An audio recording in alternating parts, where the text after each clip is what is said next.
Hey folks, I'm Tom Vasel, and today we're taking a look at Cactus Town. In Cactus Town, it's called an action programming game that creates cinematic stories. That's because in this game, you can be the sheriff, an outlaw, a bounty hunter, or the can-can dancer. Not sure how many people are wanting to be the can-can dancer, but she is a can-can dancer who wants to go around and duel people and pay off the debts of the town. That's a very different kind of can-can dancer. So what this is an asymmetric game. Each player plays differently. Although you all kind of play the same, you're going to program the different people that you have to move around the board. And then you're going to try to win. Here's a little bit of how it plays. You're going to set up a town of 25 cards, each of these cards being a random building, with the exception of the middle card is the sheriff's office. Different people are going to be starting on various cards. There is an expansion which I'm not covering in this review, but you can see there's all sorts of people that will start on various places on the map, and this shows you where each of them begins. For now, though, these are the four factions included in this game. We have the sheriff and his deputies. We got some outlaws. We have over on the side, we have the bounty hunters. And then over here we have the can-can dancer. Anyone that starts on a card, that card is revealed. Now, if you're playing the basic game, it does not matter really which card is which right now. It will matter for a few things. You can also play with an advanced deck that has special abilities on many of the cards that might matter when you reveal them or do things on them. This deck, though, if it's placed out there, you're going to you basically switch the decks, because this deck is going to be dealt to some of the players. Some of the cards, for example, the outlaw cards are going to have 4 cards drawn from here, and these are buildings that they're trying to plunder. They're trying to find these buildings. The renegades are going to draw some cards, and the bounty hunters, these are going to be buildings that they're looking for to steal horses from. The can-can dancer is going to draw some cards, and they're trying to find cards that they're going to pay off the debts for those buildings. So essentially, that means get to that building and perform an action. Each player has a set of 4 action cards, and each round of the game, you're going to look through your action cards. You're going to play 3 of them with the other that you're not using. This is the order that cards are going to be played into. You will flip the card, and you will do the actions on those cards. Sometimes you have a choice here between multiple cards actions you can pick from. The other card being set aside doesn't matter at all. You're not using it, with the exception of the bullet here. If you get into a duel, this number that's here will be added to your roll. So you can see by not using this one here, which is the most diverse card to play, but it also gives me the best addition to the roll if I get caught up in a duel.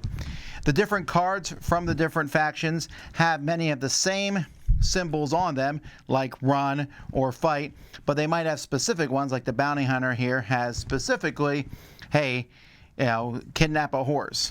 But other than that, the art's also different on them.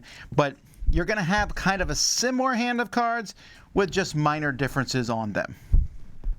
When a card says to run, you will move characters up to the number in the card, like the can-can dancer is only moving herself. But whenever you move, you'll reveal the card that is underneath it. Characters also have a sneak, where they can move 1 space, but they don't reveal the card that they go to. And sneaking can allow you sometimes to get out of a place where you might have a duel.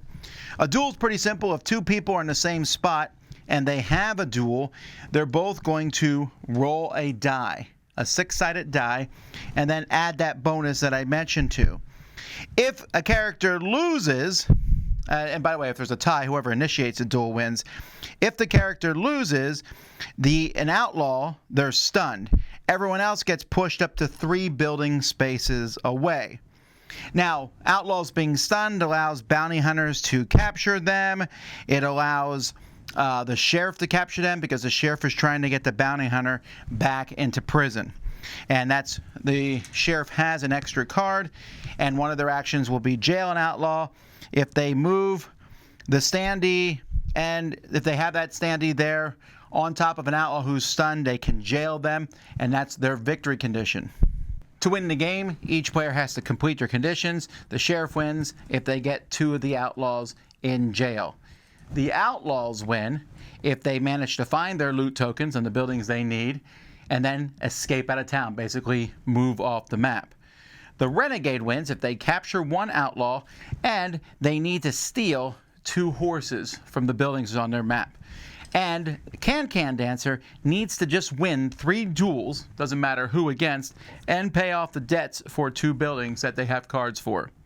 That's it. The first person to do that is the winner. Now, there's other things that you can do. You can, instead of playing the cards from right to left, there's a Pioneer mode where you can put them all in a stack. There's a Cactus variant where the Cactus can move around and block things. And like I said, you can switch the decks so that the blue deck is used as giving you the buildings you need to go to, and the other deck says that when you enter this building, something might happen, or sometimes when you reveal a building, something is going to happen. But all the different buildings will have various effects. This one when it reveals, this one when you go in there, and so on and so forth, which will add more complexity to the game. This one here is a duel, but gives +1 to your roll results. This one here, you get to run with somebody else's, with someone else's figure. And so that can change the game up. But the win conditions stay the same. You can play with less than 4 players.